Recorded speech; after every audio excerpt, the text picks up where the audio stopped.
두 번째 강의죠? 예, 두 번째 강의 첫 시간 시작하겠습니다. 지난 시간까지 파이썬의 개념하고 그리고 뭐 파이썬의 특징, 그렇죠? 뭐 클래스, 인스턴스, 메소드 이런 것에 대해서 알아봤고요. 자료형에 대해서 우리 뭐 숫자형, 그리고 문자형, 그리고 리스트 이렇게 알아봤죠. 예, 그거에 이어서 오늘은 이제 투표랑 자료형 알아보고, 예, 그 외에 뭐 딕셔너리라든지 이런 것들도 하나씩 하나씩 보겠습니다. 굳이 자료형이 아니더라도 뒤에 가면은 이제 특정한 라이브러리로 만들 수 있는 매트릭스랑 벡터 또는 데이터 프레임이라고 하죠. 데이터 프레임은 R에서도 많이 쓰셨을 텐데 그런 데이터 프레임도 있어요. 그거는 지금 보는 거는 라이브러리를 사용하지 않고 우리가 설정할 수 있는 자료형에 대해서 지금 배우는 겁니다. 자, 튜플 보죠? 지난 시간에 우리가 리스트를 할 때는, 그렇죠? 리스트는 원소를 숫자나 문자를 가질 수 있고, 또 다른 뭐, 그렇죠? 그 리스트를 원소로 할 수도 있고요. 그래서 리스트 안에 들어갈 수 있는 건 사실은 모든 자료형이 리스트의 원소가 될 수가 있어요. 그 리스트는 묶기만 하면 되는 거기 때문에. 그리고 리스트는 인덱싱을 순서에 따라 한다고 했죠. 0, 1, 2, 뭐 이렇게 순서에 따라서 하는데, 예, 그 리스트가 특징이 원소를 바꿀 수 있다고 했어요. 지우거나 수정하거나 그게 가능하다고 했죠. 튜플은 생긴 건 리스트와 비슷한데, 그리고 인덱싱도 리스트처럼 순서대로 0, 1, 2, 3, 4에서 첫 번째부터 쭉 인덱싱을 할 수가 있는데 수정은 안 돼요. 삭제도 안 되겠죠, 그렇죠? 튜플 자료형은 잘 쓰지는 않을 거예요. 하지만 튜플 자료형을 써야 될 때가 어쩔 수 없이 있어요. 지난 시간 얘기한 것처럼 뭐 함수에 대한 결과로서 나온다거나 아니면 우리가 뭐 하이퍼 파라미터를 설정할 때 이 하이퍼 파라미터의 크기는 바꾸면 안 되겠다. 그럴 때는 튜플형 자료를 쓰면은 오히려 편리하죠. 변경이 안 되니까. 자, 보겠습니다. 자, 코드를 보시면 A, B, C. 자, 오늘도 여러분들 아시죠? 제가 여기서 강의하면 여러분들은 빈칸에 코드를 하나씩 쳐 넣어서 실험을 한번 해보세요. 그리고 제가 쓰는 코드뿐만이 아니라 여러분들이 직접 여러 가지로 변화를 줘도 괜찮습니다. 예, 그렇게 하고 그 결과가 나왔을 때 오류가 나오면 어디서 오류가 났는지 아니면 잘 되면은 다행이고 오류가 한 번씩 날 거예요. 아주 사소한 문제로 그런 것들로부터 여러분들이 직접 피드백을 받으면서 배우는 거죠. 그렇죠? 자, 여기 보죠. 첫 번째 라인 보시면 A, B, C죠. 그렇죠? 이렇게 여러 개의 변수를 한 번에 정의를 할 때 이렇게 컴마를 써도 돼요. 예. 한 번에 정의를 세 변수를 정의를 했죠. 튜플로. 자, 튜플은 소괄호를 이용해서 정의를 하고요. 소괄호를 이용하면 당연히 파이썬이 얘는 튜플이구나 라고 받아들이는 거죠. 이렇게 정의를 했더니 자, 튜플 세 개가 생겼죠. 자, 리스트 봅시다. 리스트. 75번이라고 되어 있는 여기에 리스트라고 되어 있죠. 왜 이걸 적었냐면 튜플형을 리스트로 한번 바꿔보는 거예요. 자, 튜플을 쓰다가 아까 튜플에 대해서 우리 튜플의 성질은 다 했어요. 뭐 바꿀 수 없고 리스트랑 비슷하고 그래서 답답해서 우리는 리스트로 그냥 다시 바꿀래 할 때는 이런 명령어로 쓰는 거죠. 자, 또 나왔죠? 리스트고 빈 리스트를 만들었고 리스트 익스텐드죠. 그죠? 익스텐드 빈 리스트를 원소로 넣어서 확장시켜라 라는 뜻이죠. 그렇죠? X for X in C. C는 뭐예요? C는 튜플 4, 5, 6 요거죠. 여기에 하나의 원소에 대해서 각 원소에 대해서 그 원소 자체를 C 리스트라는 리스트의 원소로 넣어라. for 룹이죠. 이렇게 넣은 거고 그래서 C를 봅시다. C는 4, 5, 6. C는 튜플이고 C 리스트는 4, 5, 6 똑같은데 리스트로 변했죠. 그렇죠? 그러면 여기서 한번 실험을 해보죠.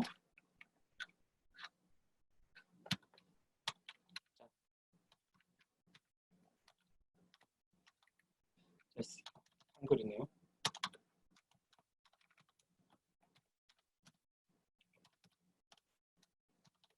자, clist2라는 변수를 만들고, 자, 리스트를 만들 때 요 꺽쇠만 넣어줘도 되고요. 아니면 리스트로 지정을 해줘도 됩니다. 어떻게 해도 리스트가 만들어지고요. 자, 그냥 C라는 튜플을 넣어서 리스트를 만들면 되지 않을까 한번 해보죠. 자, 그렇게 하고 clist2를 한번 출력을 해봅시다. 그죠? 그렇게 리스트가 만들어졌습니다. 어느 쪽을 써도 무관하겠네요. 그렇죠? 자, 요거는 이제 타입을 한번 원수의 타입을 알아본 거고요. 둘 다 인티저였다. 그렇죠? 정수였다라는 거고요. 튜플 자료형은 아까 말씀드린 대로 항목값 수정이 불가능하다. 그렇죠? 상수를 지정하거나 함수의 결과를 출력하는데 사용한다라고 아까 말씀드린 거고요. 어떻게 되나 볼까요? 안 되죠? 자, 튜플 1, 2, 3에 대해서 delete 첫 번째 원소만 지워보자 했는데 아이템 딜리션을 서포트하지 않는다. 딜리트 할 수 없다라고 나오는 거죠. 그렇죠? 그리고 수정을 하려고 했어요. 두 번째 원소를 3으로 수정을 하려고 했더니 안 된다라고 나오는 거죠. 그렇죠? 자, 튜플형이 이렇게 간단해요. 뭐 튜플 가지고 뭘 할 수 있는 게 없기 때문에 이렇게 간단하게 성질만 알고 넘어가고요. 딕셔너리 보시죠. 딕셔너리 보시면 자, 딕셔너리는 여러분들 어떤 뜻인가요? 사전이죠, 사전. 딕셔너리. 딕셔너리는 그래서 여러분 딕셔너리 찾을 때 보시면은 뭐 표제어를 가지고 찾잖아요. 앞에 뭐 비동사 그러면 B로 넘어가서 다음에 E까지 넘어가면 이렇게 뜻이 비동사가 있고 뜻이 쭉 있죠. 그렇죠? 그래서 딕셔너리라는 것도 결국은 표제어와 뜻이 있는 것처럼 키와 키값, 키와 value, 키와 값이 있는 거죠. 그걸로 구성된 것. 그래서 키를 찾으면 그 value를 출력해 주는 것이 딕셔너리입니다. 딕셔너리를 만들 때는 이렇게 중괄호죠. 중괄호를 써서 만들어주면 돼요. 그래서 USD, 이거는 지금 환율을 적어 놓은 건데, 환율을 적을 때 어느 통화에 대한 환율인지를 알려면 그 환율에 뭔가 꼬리표가 달려야 되겠죠. 키요. 키는 USD, 값은 1200원, 엔화는 1120원 이런 거죠. 그래서 그 값을 불러낼 때는 이렇게 인덱싱 하는 것처럼 꺽쇠요. 꺽쇠 안에다가 대괄호죠. 대괄호 안에다가 USD라고 키만 적어 놓으면 이렇게 키값이 나오는 겁니다. 요소 추가하기도 당연히 가능하고요. 요소는 어떻게 추가하느냐? 그러면 딕셔너리를 업데이트 해주는 거죠. 위안화에 대해서 위안화의 환율을 넣어주려고 했을 때 그때 위안화를 이렇게 CNY라고 키를 넣어놓고 근데 위에 우리가 처음 만들 때 CNY 위안화가 없었잖아요. 없었는데도 불구하고 이렇게 인덱싱 하는 것처럼 키를 넣어주고 밸류를 옆에 적어주면 업데이트가 되죠. 이렇게 위안화는 170원이다. 이렇게 되는 거죠. 딕셔너리 요소 삭제하기, 삭제도 당연히 가능하겠죠. A의 N화의 환율을 지어볼게요. 지우면 170원, USD 1,200원 되는 거죠. 추가 삭제는 키를 가지고 키만 지우면 값도 같이 지워진다라는 거예요. 자, 메서드 알아보죠. 메서드. 자, 내장함수라고 되어 있는데 메서드를 얘기하는 거예요. A는 다시 딕셔너리, 미달러화 환율, 엔화 환율, 위안화 환율, 유로 환율 이렇게 적어놨어요. 네 가지 통화에 대해서 환율을 적어놨고 키만 보고 싶어요. 그래서 키스라는 메서드를 쓰고 소괄호를 비워놔요. 메소드를 쓸 때 자주 나오는데요. 이렇게 소가로만 쳐놓고 비워놓는다는 거는 안에 어떠한 인자가 argument라고 하죠. argument, 인자가 필요 없다는 거예요. 그 함수를 실행시키는 데 있어서 어떠한 인자가 없어도 일단 기본적으로 실행이 되는 펑션이 있다라는 거예요. 그렇죠? 키는 USD, 엔화, 위안화, 유로 이렇게 돼 있고요. value를 보겠습니다. A의 value만 구해보죠. value. 그죠? value 보니까 D의 key라고 돼 있고요. 그다음 values 이렇게 돼 있죠. 그렇죠? value만 출력을 해주더라. 키로 value를 얻는 거 보죠. USD는 1200원 쭉쭉쭉 있죠. A가 다시 이렇게 정의가 똑같이 됐어요. 아까 얘기한 대로 인덱싱 하는 형태로 대괄호를 넣고 그 안에 키만 이렇게 넣어주면 value만 나온다. 그렇죠? 이것도 같은 겁니다. 자, 인덱싱 형태로 쓰지 않고 get을 써도 value만 얻어낼 수 있다. 메소드를 쓰냐 쓰지 않느냐의 차이일 뿐이에요. 자, 딕셔너리는 키가 중복될 수가 있겠죠. 그렇죠? 사전에 비동사라는 표제어가 두 개가 들어있어요. 두 개가 들어있는 거하고 같죠. 보통은 그렇지 않죠. 사전은 키값이 하나. 그렇죠? 표제어가 하나밖에 없을 텐데 만약에 그렇게 들어가면 어떻게 되느냐. 이렇게 보면 자, 이건 앞에 하고 똑같고요. 끝에 미달러화가 1250원이 들어가 있어요. USD가 두 개가 들어가 있죠. 그러면은 이거를 실행시키면 어떻게 되냐면은 하나만 선택이 됐어요. 그렇죠? 근데 꼭 뒤에 있는 것이 선택이 된다, 앞에 있는 것이 선택이 된다. 그거는 정해진 게 없다. 그냥 무작위로 하나를 끌어오고 하나는 지워버 무시하는 거죠. 그렇죠?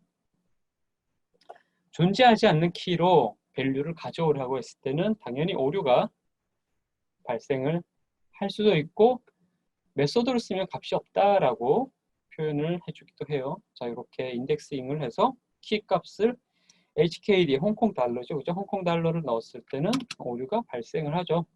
HKD가 없습니다. 라고. 하지만 get, 아까 봤죠? get으로 넣으면 메소드를 쓰게 되면 없다라고 이렇게 친절하게 얘기를 해주죠. 자, 딕셔너리에 대해서 이제 어느 정도 이해가 되셨으면 이거를 이제 다시 한번 조작을 좀 해봐요. 리스트에서 값을 바꾼 것처럼 딕셔너리도 값을 업데이트할 수가 있습니다. 딕셔너리 A, USD는 1250원이다.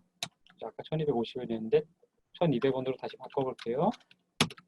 1200원으로 바뀌었죠. USD가. USD는 해서 이 마이너스가 앞에 붙어 있죠. 마이너스가.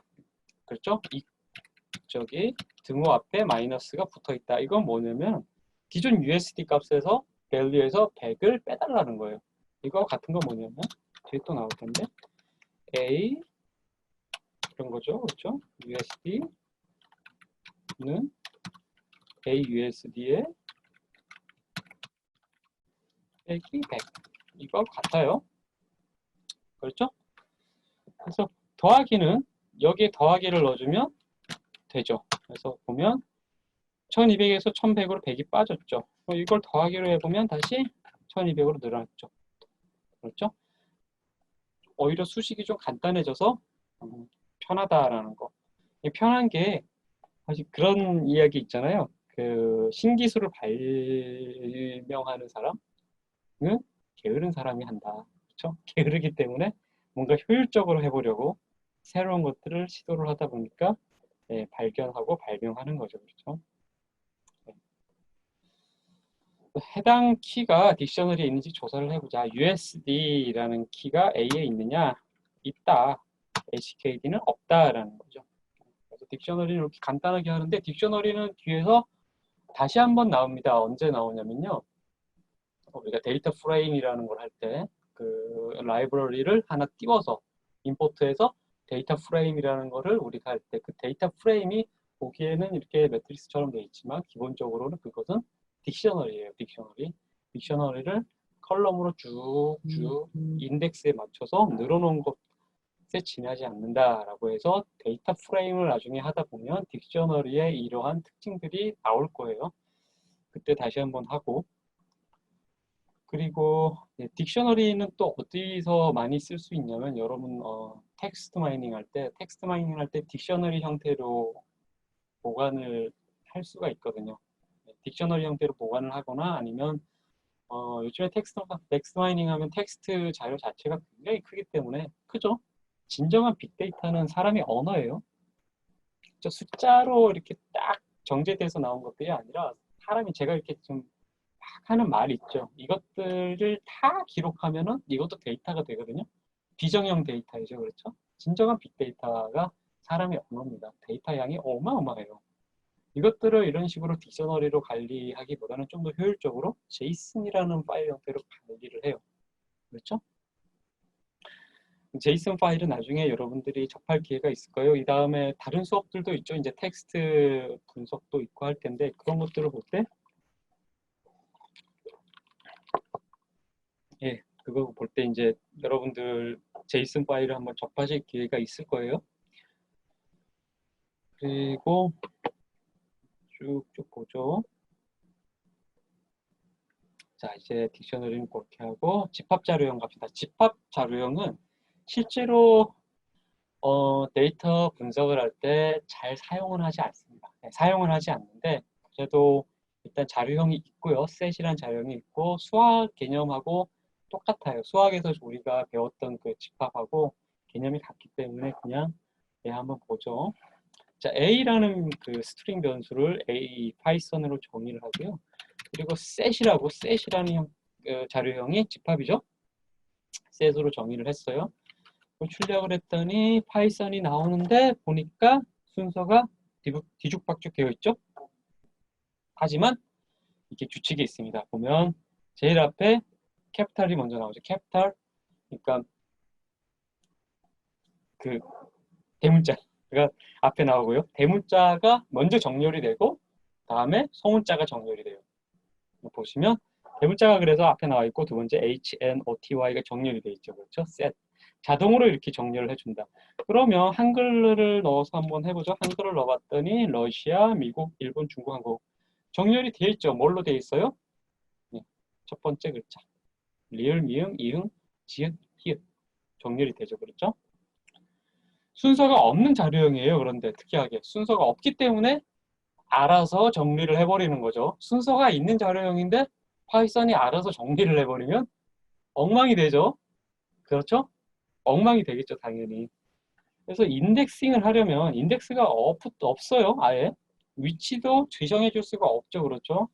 일단 인덱싱을 위해서는 리스트나 튜플로 변환을 해야 돼요. 리스트 튜플로.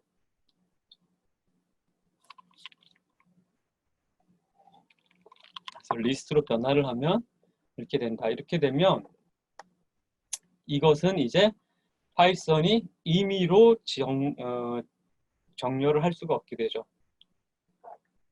그다음에 이제 인덱싱이 가능하다라는 거예요. 교집합, 합집합, 차집합 요거는 여러분들 수학 시간에 한 거하고 똑같습니다. 셋을 두 개 S1, S2로 만들어서 교집합 2고요. 합집합은 1, 2, 3, 4, 6이네요. 그렇죠? 차집합은 1, 3이다. 그리고 원소 추가하기도 마찬가지고요. 원소 추가하는 것도 1, 2, 3, 3, 4, 5인데 3이 그렇죠? 중복돼 있죠. 집합에서 중복은 허용하지 않는다. 기본적으로. 그렇죠? 다른 의미에서 집합에서 순서를 허용하는 경우도 있겠지만 기본적으로 여기서 중복을 허용하지 않는다. 허용하지 않죠, 집합은. 물론 경우의 수 이런 걸 따질 때는 또 얘기가 다르겠지만 집합의 원소 1을 제거해 봅시다. 2, 3이 된다. 네, 여기까지 이제 기본적인 자료형이에요. 집합까지 기본적인 자료형을 했고 자료형 종류를 한번 뭘 배웠는지 한번 그냥 복습을 해보면요. 처음에 정수를 배웠고요. 정수를 배우면서 플롯, 죄송합니다. 정수 맞네요. 예. 정수를 배웠고요. 플롯, 실수를 배웠고 그 다음에 스트링, 문자열을 배웠고요. 그 다음에 리스트, 튜플, 딕셔너리, 셋까지. 여기서 가장 많이 쓰이는 것은 리스트, 그리고 딕셔너리다. 이 정도 보시면 됩니다. 물론 기본적으로 인티저 스트링은 쓰여요. 왜냐하면 리스트나 딕셔너리의 원소를 구성하기 때문에 당연히 인티저하고 스트링은 쓰이고요. 플롯도 쓰이겠죠. 근데 리스트하고 딕셔너리 형태를 만들어 놓고 자료 분석을 할 때가 많다라는 거예요. 다시 한번 또 말씀을 드리자면 뒤에 가면은 라이브러리를 써서 array라든지 매트릭스, 벡터들을 만들어서 그것으로 분석을 또 하겠죠. 그렇죠? 그래서 이런 리스트 자료나 딕셔너리 자료도 나중에 array 형태라고 하면은 배열이라고 해요. 배열은 매트릭스나 벡터 혹은 그거보다 차원이 더 높은 3차원, 4차원 데이터들을 array라고 해요. array로 만들어서 분석을 하게 된다. 자료형 변환, 이건 앞에서도 봤어요. 그렇죠? 스트링, 인티저, 플롯, 불은 뭐냐면은 boolean이라고 해서 true or false, 0, 1, 그것은 논리 연산자죠. 논리 연산자를 boolean이라고 해요. boolean으로 형태로 바꿔주는 거를 여기서는 bool이라고 되어 있죠. 자, 자료형 변환 해보죠. 3.14 원주율은 플롯이죠. 플롯으로 인식을 하겠죠. y는 true는 boolean이겠죠. true or false니까. 하지만 이렇게 true라고 돼 있으면, 이렇게 돼 있으면 뭐겠어요? string입니다. string. 이렇게 따옴표를 넣어서 넣으면. 그래서 인티저 x를 인티저로 바꿔주면, 그죠? 여기 소수점은 떨어져 나가요. 인티저만 앞에 딱 떨어져 나오고, 타입은 당연히 클래스죠. 그렇죠? 클래스 인티저라고 돼 있고, 타입 y 하면 스트링이라고 했죠. true라고 되어 있지만 이 뜻을 받아들이는 게 아니라 문자형 true를 받아들이기 때문에 스트링이고요. bool y, 요거를 boolean으로 바꿨는데 true. 이때는 타입이 boolean이에요. boolean으로 바뀌었죠. 그렇죠? true or false. 참고로 true는 값이 1이고요. false는 0입니다. 그렇죠? 그래서 뒤에 boolean에서 다시 한번 볼 텐데, boolean 연산으로 어떤 특정한 값을 솎아낼 수도 있어요. 예를 들어서 어떤 매트리스가 큰 것이 있는데 이것이 0보다 큰 것만 남기고 나머지는 다 0으로 만들자라고 할 때 이 불린으로 곱해줘 버리면 되죠. 그렇죠? 그럼 매트리스 A가 있다 그러면은 A의 원소가 0보다 큰가, A가 0보다 큰 것을 인덱스로 해서 A에 넣으면은 0보다 큰 것만 딱 출력이 되어 나옵니다. 나머지는 0으로 바뀌거나 아니면 another number, 넘버가 아니다, 이런 식으로 나오는 경우도 있어요. 뒤에 가서 한번 보고요. 자, 이제 자료형이 다 끝났고요. 이제는 함수와 라이브러리를 보겠습니다. 자, 여기서 함수는 뭐냐면 이 파이썬에 내장되어 있는 함수들을 다룰 거고요. 라이브러리는 파이썬에 내장되어 있지는 않지만 그 뒤에 파이썬이 생긴 뒤에 사람들이 함수들을 모아서 뭔가 특정한 작업을 할 수 있도록 만들어 놓은 함수의 집합체예요. 그래서 이 유명한 라이브러리들이 굉장히 많아요, 파이썬은. 그리고 이 라이브러리가 없으면 사실 아무것도, 파이썬은 파이썬이 아닌 게 돼요. 파이썬이 정말로 유명해지고 많이 쓰이고 정말 파워풀해진 이유가 이 라이브러리 때문이거든요. 이 라이브러리가 다 공개돼 있죠. 오픈 소스예요. 그래서 누구든지 가져다가 쓸 수가 있어요, 라이브러리를. 라이브러리 설치를 하고 사용하고. 그래서 이 라이브러리를 설치를 할 때 우리가 지금 여러분들 보고 계신 주피터 랩도 라이브러리죠. 그렇죠? 파이썬 라이브러리예요. 라이브러리를 설치할 때 아까 우리가 썼던 패키지 인스톨러, PIP 인스톨러 설치를 하면 돼요. R하고 다른 것이 R은 명령 프롬프트에서 바로 패키지를 설치할 수 있죠. 그렇죠? 하지만 파이썬은 그렇지 않다. 그게 좀 불편하긴 한데 그래도 주피터 랩 안에서 설치하는 방법이 있기는 있어요. 하지만 가장 좋은 것은 라이브러리 설치할 때 아까 제가 말씀드렸던 윈도우 키 X를 눌러서 그죠? 파워쉘을 띄운 다음에 PIP를 실행시키는 것이 가장 안전합니다.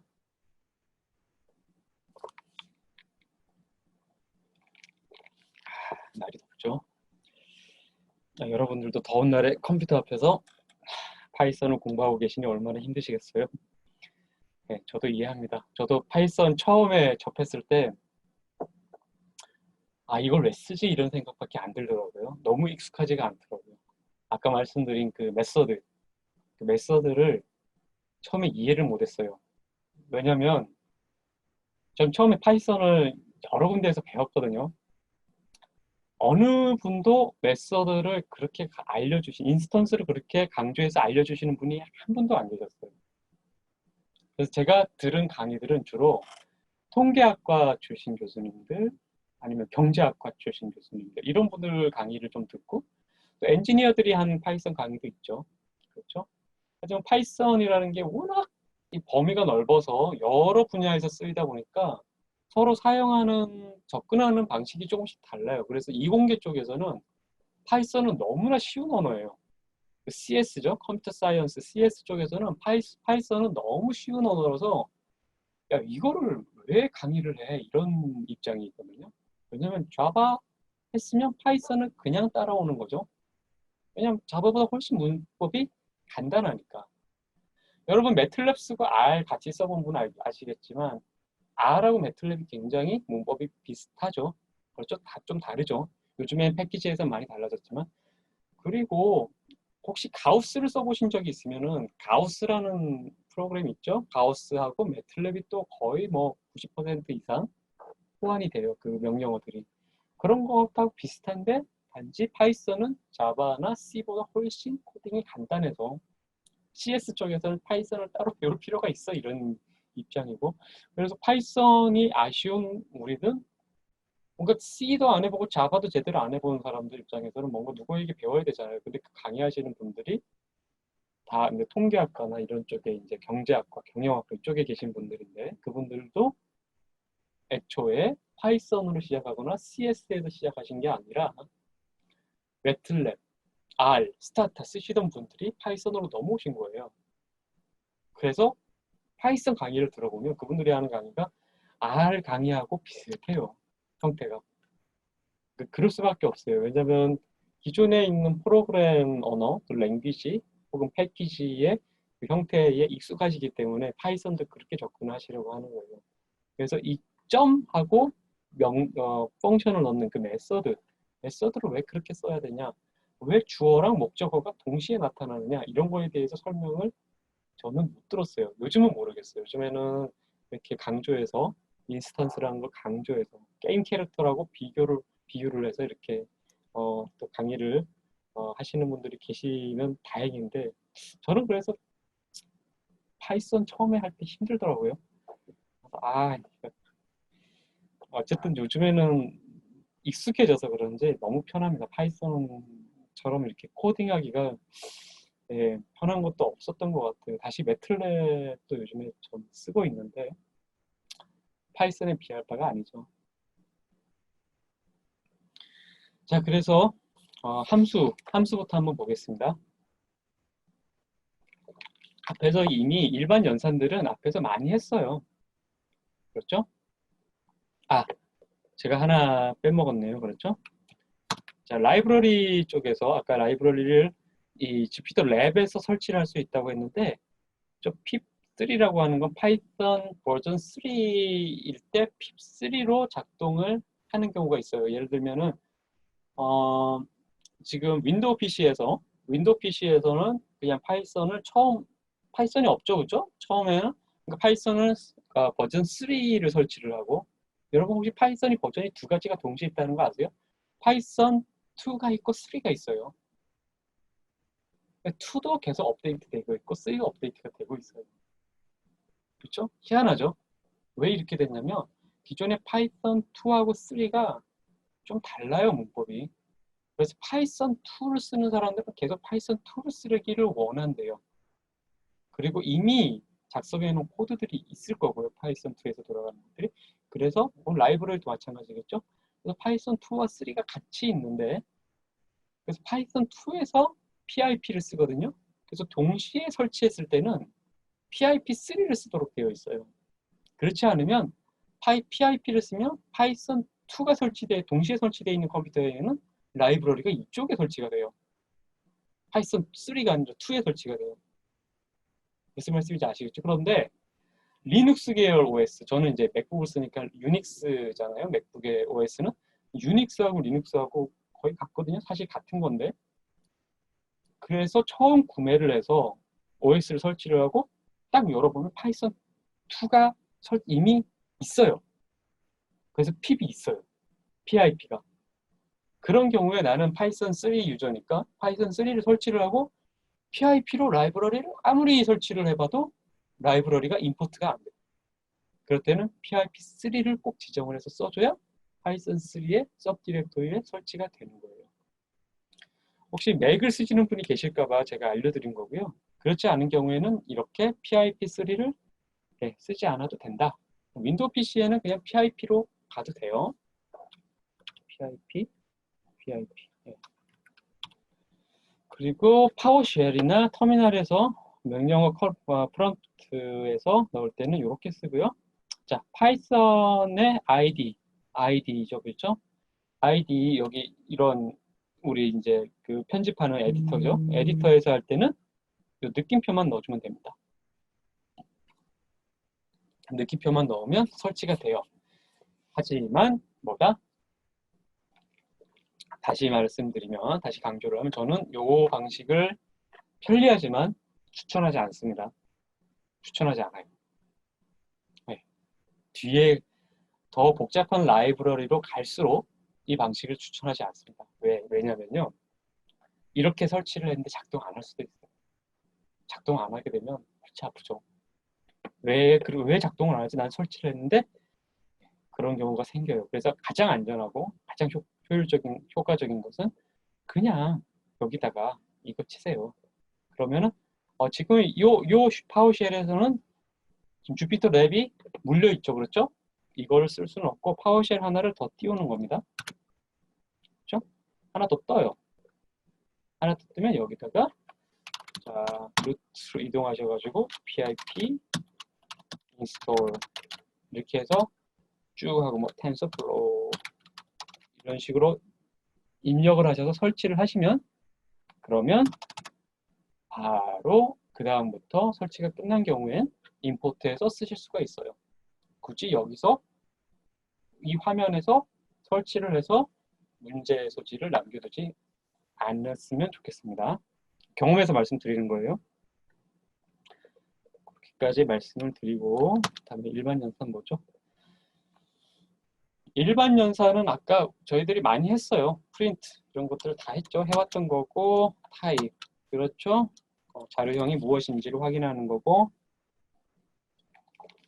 프린트 x 자 리스트 두 번 하는 거죠. 그렇죠. 리스트 반복 리스트 안에서 리스트 두 번을 반복해서 하나의 리스트로 출력해 주는 거예요. 그리고 뭐 계산기처럼 이렇게 쓸 수도 있을 거고 나머지 나눗셈의 나머지를 구해 볼 수도 있고요. 다 일반 연산이죠.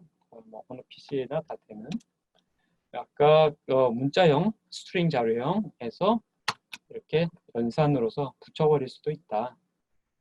그렇죠? 스트링인데 x 더하기 x 2 곱하기 x 가운데 앰퍼센트 하나 붙인 거 그런 것들은 그냥 이렇게 스트링 자료형을 붙이거나 두 번 출력하거나 이런 형태로 보여준다.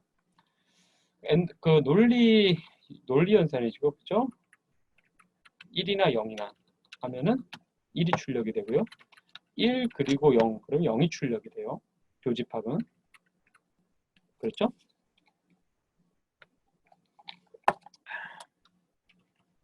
죄송합니다. 이 그리고가 아니죠. 오어죠, 오어. 예, 같은 거죠. 그리고 1 그리고 0 하면 0이 출력이 되고 이것도 AND죠. AND로 하면은 0이 출력이 된다. 이렇게만 아시고요. 문제가 생겼나요? 이 별표가 아스트릭스가 이렇게 떠 있을 때는 연산 중이라는 얘기거든요. 간단한데 왜 연산이 계속 돌아가는지 모르겠네요.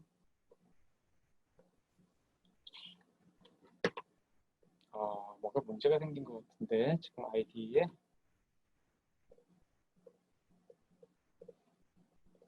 이걸 닫아보겠습니다.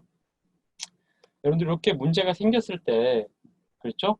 이게 지금 바로 결과가 나와야 되는 간단한 연산이거든요. 그런데 이렇게 문제가 생겼을 때 커널에 파이썬과 이 브라우저 아이디를 연결해주는 IDE는 참고로 이제 Interactive Development Environment인데 이 그러니까 이제 뭐 개발 환경인 거죠. 이 IDE하고 연결해주는 커널이라고 해요. 커널에 문제가 생겼을 가능성이 있어요. 그때는 이 커널 있죠, 여기 커널을 클릭하면 인터럽도 있고요. 셧다운이 있어요. 셧다운을 해서 커널 한번 껐다가 다시 실행을 시키는 경우, 그 위에 리스타트 있죠? 리스타트 실행시키는 경우 해결되는 경우가 많아요. 일단 커널을 껐어요. 커널이 없어졌습니다. 그리고 다시 한번 커널을 다시 실행시켜보죠. 자, 우리가 연산을 하면서 메모리에 저장해뒀던 결과들은 당연히 사라져요. 파이썬을 다시 실행시키는 거하고 같은 효과가 있기 때문에 다시 실행을 했습니다. 그리고 연산을 시켜보죠. 이상하네. 연산이 안 되네요. 자, 그러면 어쩔 수 없습니다. 주피터 랩을 끄겠습니다. 이게 지금 이 컴퓨터가 동영상 강의를 촬영을 하면서 동시에 이제 파이썬을 돌리다 보니까 이런 일이 생기는지 모르겠는데, 자, 파이썬을 껐어요. 자, 주피터 랩을 닫았어요. 닫는 방법은 여러분 컨트롤 C를 누르면 닫혀요. 그러고 나면 이것을 닫아도 됩니다. 주피터 랩을 닫으셔도 돼요. 되는데 문제가 있네요. 예. 닫았는데도 불구하고 다 종료를 시켰거든요. 그런데도 불구하고 여기 프롬프트가 깜빡깜빡하면서 커서 깜빡깜빡 프롬프트가 안 나와요. 그렇죠? 프롬프트가 안 나오는 것은 문제가 있네요. 어쩔 수 없습니다. 그러면 이거를 닫고 자, 파워쉘 자체를 다시 실행을 시키죠. 이거는 뭐 간단한 우리 예시를 보여주니까, 그렇죠? 간단한 예시를 보여주기 때문에 이렇게 중간에 막 끄고 해도 손실이 없죠. 상관이 없는데 여러분 뭐 정말로 여러분이 딥러닝을 하신다거나 할 때 한참 러닝 중인데 꺼야 될 때 그 아픔은 이루 말할 수 없어요. 왜냐면 러닝을 하면 며칠씩 돌아가거든요.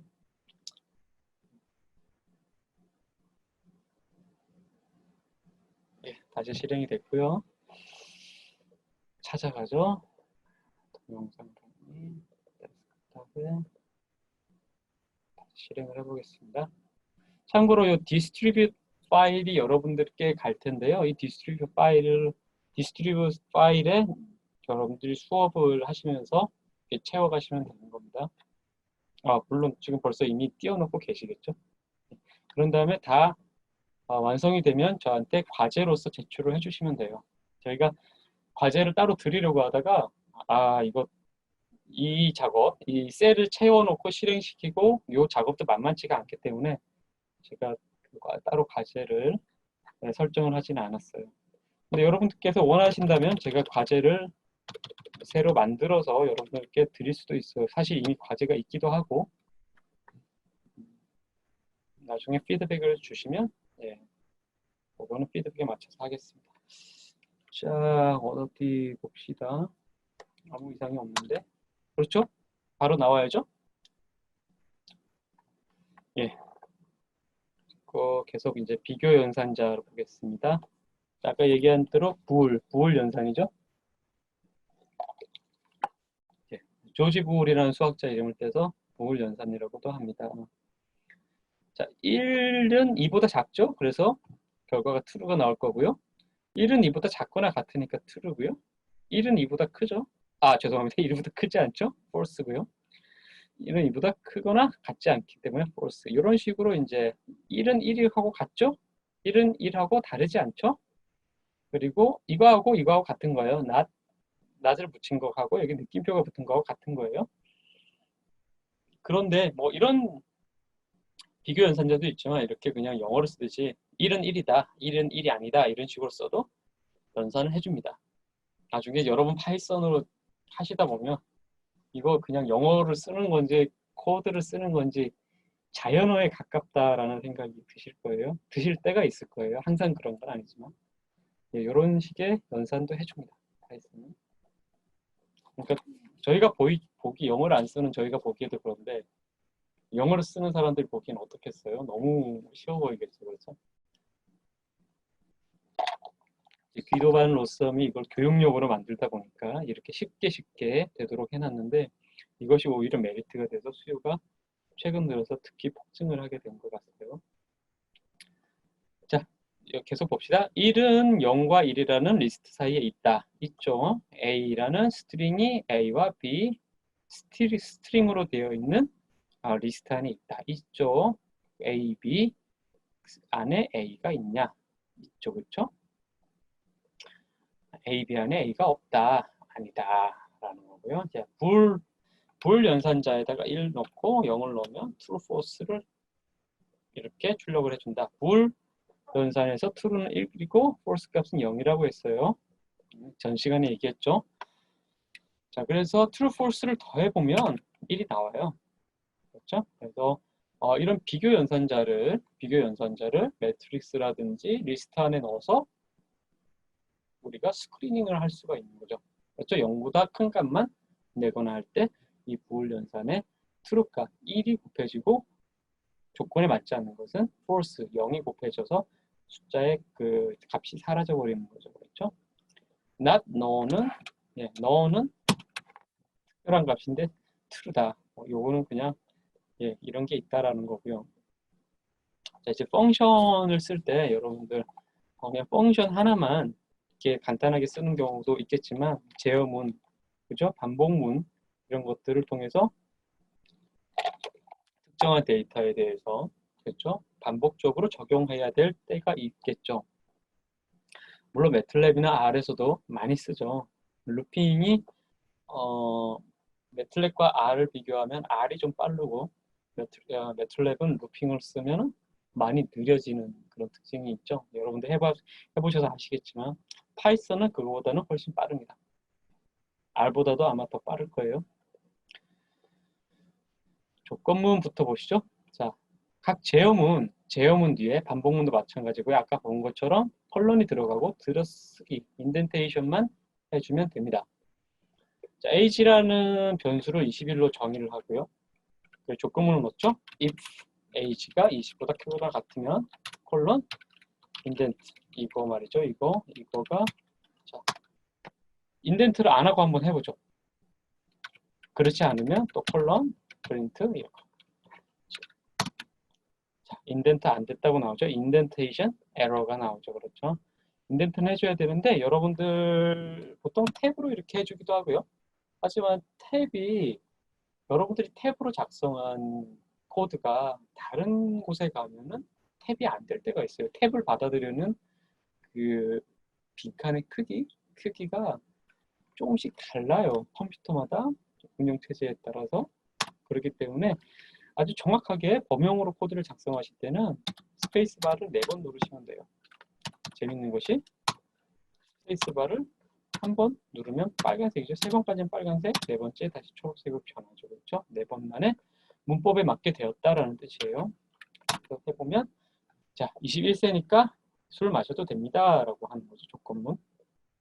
try except는 오류가 발생했을 때 이 코드가 자, 여러분 이 코드를 실행시킬 때 이 셀이 실행이 시간이 걸리면 그 다음 셀까지 계속 Shift Enter를 여러 개 눌러 놓을 수가 있거든요. 근데 그러던 중에 오류가 발생하면 거기서 멈춰버려요. 그 아래쪽에는 당연히 연산이 안 돼 버립니다. 하지만 이 오류가 발생했을 때 그냥 넘길 수 있게 하려면 try except이에요. 그러니까 이걸 해보고 이거 아니다 하면은 다른 것을 try 해봐라 이런 뜻이죠. 그렇죠? 그렇죠? 해보면 분모가 0이 나온다라고 결과는 내주죠. 이렇게 되면 다음 셀도 연산이 가능하다. 그런 거고요. 제 루핑입니다. 반복문. 반복문은 여러분들이 아마 제일 많이 쓰실 텐데, 그죠? 반복문. 자, for문으로 반복을 하죠. 일단 제일 많이 쓰는 for문입니다. for는 문법이 이래요. 그죠? index in range 10. 그죠? 자, 이 range라는 것이 뭐냐면 여러분 반복문에서 자주 쓰이는데 range는 0에서 10이라고 되어 있으면 0에서 10개의 정수를 가지고 인덱스를 만들어 주는 거예요. 인덱스가 될 수도 있고 그냥 그 자체를 숫자로도 쓸 수가 있죠. 그렇죠? 그래서 0, 1, 2, 3, 4, 5, 6, 7, 8, 9. 9까지예요. 10은 안 들어갑니다. 인덱스에서는 10개다 그러면 9까지 나온다고 했죠. 그렇죠? 9까지 인덱스를 만들어 주는 거예요. 그래서 print i 인덱스를 출력을 해봐라. 9까지 출력이 되는 거죠. for i range 똑같죠. 그렇죠? print i and는 땡땡. 자, 원래 여기에 뭐가 숨어 있느냐면요. 뭐가 숨어 있냐면 이것이 숨어 있습니다. 이건 뭐냐면 줄을 바꾸라는 얘기예요. 이걸 하지 않아도 기본으로 설정이 되어 있거든요. 그래서 이렇게 나오는데 그거를 자 블랑크 빈칸으로 바꿔주라라는 얘기예요. 빈칸으로 바꿔주니까 이렇게 출력이 되는 거죠. 자 2에서 10까지 하면 2부터 10 아래까지니까 9까지겠죠. 그렇죠?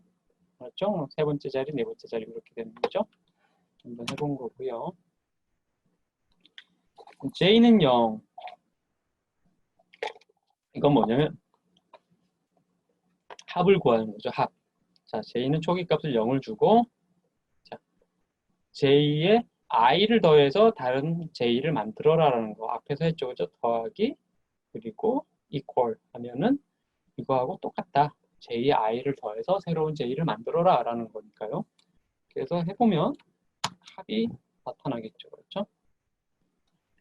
자, 1에서 죄송합니다. 0에서 9까지요. 0에서 9까지 쭉 인덱스가 있는데 인덱스가 5보다 작거나 같으면 5까지는 그냥 출력을 하고 그렇죠? 6개가 출력이 되겠죠. 그리고 7보다 크거나 같으면 그러면 7부터 되겠죠. 그러면 over 6라는 거를 출력하고 그렇지 않을 경우 그럼 6밖에 없겠죠. equal to 6 이렇게 루핑을 만들어 봤습니다. 그럼 조건문과 그죠? 루핑이 같이 들어가 있는 거죠. elif는 else if인데 그냥 elif라고 간단하게 쓰고요. else는 그냥 else고요. else if 아니에요. elif입니다.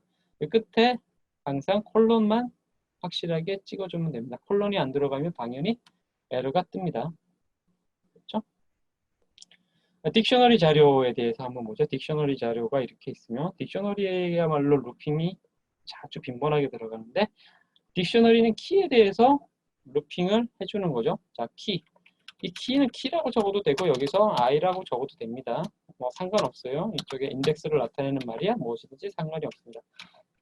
하지만 여기는 메소드가 들어가니까 반드시 키스하고 이렇게 소괄호로 닫아줘야 돼요. 안에 인자가 필요 없을 때는 그냥 소괄호만 쓰면 되는 거죠. 메소드를 쓸 때. 이렇게 돼서 이 키만 가져오는 거죠. 그러면은 자 USD and 위안 유로화라는 키만 가지고 오는 거죠. 그렇죠? 그러면 그 키에 대해서 일단 키를 하나 가져왔어요. USD를 가지고 오고 그럼 프린트 키를 프린트하고요. 딕셔너리에서 밸류를 얻을 때 그죠? 인덱스처럼 대괄호 안에 키를 넣으면 되는 거죠. 키를 넣어주면 그 값이 나오죠. 그래서 그래서 키는 스트링이죠. 스트링 자료형이죠. 스트링 자료형이기 때문에 여기서 다운표는 딱히 필요가 하지가 않다. 이렇게 출력을 해보면 키와 밸류가 이렇게 나타나게 되는 거죠. 자, 이렇게 해서 이번 시간도 이렇게 한번 해보고요. 이 부분들 루핑, 루버블 리스트는 잠시 쉬었다가 또 계속 진행을 하시죠. 수고하셨고요. 네, 잠시 쉬었다 오십시오.